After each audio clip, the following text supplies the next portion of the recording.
karon ania ang naghinapos nga mga sumpay ning sugilanon ang babaying nakapula. Unsa tita? Mao na. To asiste si Sakara ang bay nga among gibiya. Ha? Oy tita, oy ako sa siya dito. To asya dito tungod kay gusto siyang mag-imbestiga. Agresibo ka isyang mag-imbestiga kabahin sa maong babae nga nagsamok nga mo dito. Tuod, ka-agresibo ni Stacy. Wa pa siyang batik kadlok. Tita Rolinda, bisan gamay. Wa ko'y nabati nga kadlok siyang panagway. Pero, delikado. Basig maunsa siya dito. Siya lang usa. Siya ro naman, wa siya mahadlok. Kung usay may tabo. Oy, nga na ginatong best friend, Clifford. Nga na gina siya ka-agresibo. Uyaw sa man Cliff, kasi buhato to karon. Moapas to ta dito. Mas maayo pa, Nela. Moapas ta. Apaso na to si Stacy. Oy, di ko eh. Ikaw nang siguro, oy. Wa ba di ko makaso dito no nakaihin ako sa hadlock. Makuya pa na ko Cliff, oy. Busa ikaw ra giadto dito apasa si Stacy kung gusto ka. Usa. Onya, unsa may gusto ninyo? Ayaw na lang siguro kay basig maapil pa muska delikado.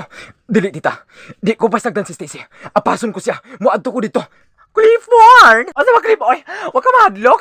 Wa ko mahadlok nila. Kung di ka muban, sige, dili ka lang. Ako ang muadto dito. Apason ko si Stacy.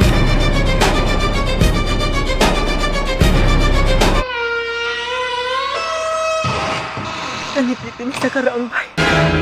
Ni anak ko sa suot. Kalit nga misiga ang suga. Pero di ko magpadala sa gibati kong kadlok. Sudlon ko ang kinandaduhang lawak sa taas. Nga sukad sa among pagpuyo dinhi. Wa na mo masud. Og ni anak tubag sa ako mga pangutana. Karong ni anak ko dinhi. Matubag na ang mga kalibugan niya sa kumuna-huna karon. Walay hunong nga nagpongpong og nagsige-siga ang mga suga. Pero dili ko magpadala sa akong kadlok. Kinahanglan nga pagigbantukan ko kinigibati na kong kadlok para matapos na kinigtanan.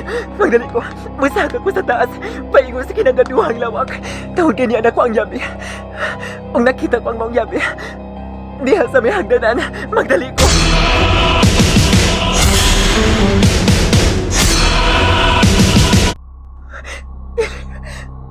Uy, sa kini nakita na ko din sa kinandaduhang lawak. Sa soni ni mong kwarto. Naabli ko. Doon ay mga litrato sa babae nga nasa bungbong. Huwag dili. Ang ganang mga litrato sa babae nga nasa bungbong. Mawakadang na kong larawan dito sa may hagdanan sa ubos. Siya yun. Ang babaeng nakapula. Basta, iyakin yung mga larawan. Huwag iyakin yung kwarto. Una, doon ay litrato sa bata. Sakin. Doon ay suwat. Dili sa kamay na bisita. Ako basahon.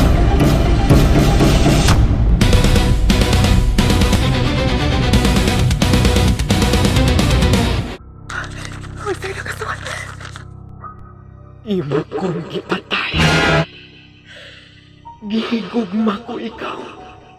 Ugwa ko magtuo. Nga imo kining mahimo. Imo kining bayran ug mahal. Hulaton ko ikaw, Miranda.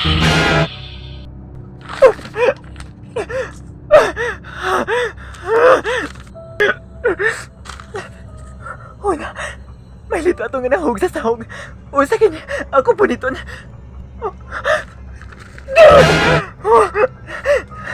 Ang litrato kini ni Paparigo lang niya sa litrato. O kanya, kamu ba niya kinibang babae? Kini ipangalag Miranda ka nakapuha. Ang nakapuhang babae ipangalag Miranda. Sa tumi.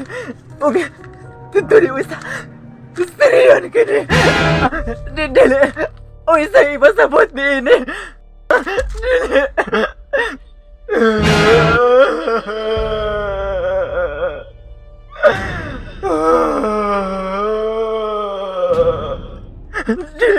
Nagilak siya. Magdali ko. Kinala mo gawas ako din eh. Magdali ko. Niyan ako sa gawas. Nakagawas ako sa karaang bay. Diyos ko. Ang sabi kaya ako mga nasaksihan ka ron. Kining mo ka matunan, dili ko kinimadawat. Ikaw ba ang anak sa nakapalit ining bay? Kinsa ka?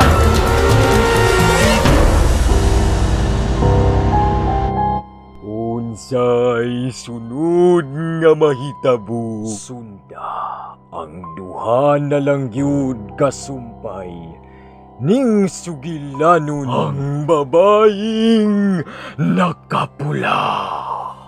Tagsulat Ace Chavez. Gidalit ka nato sa The Voice Drama Bisaya. Ang babaeng nakapula.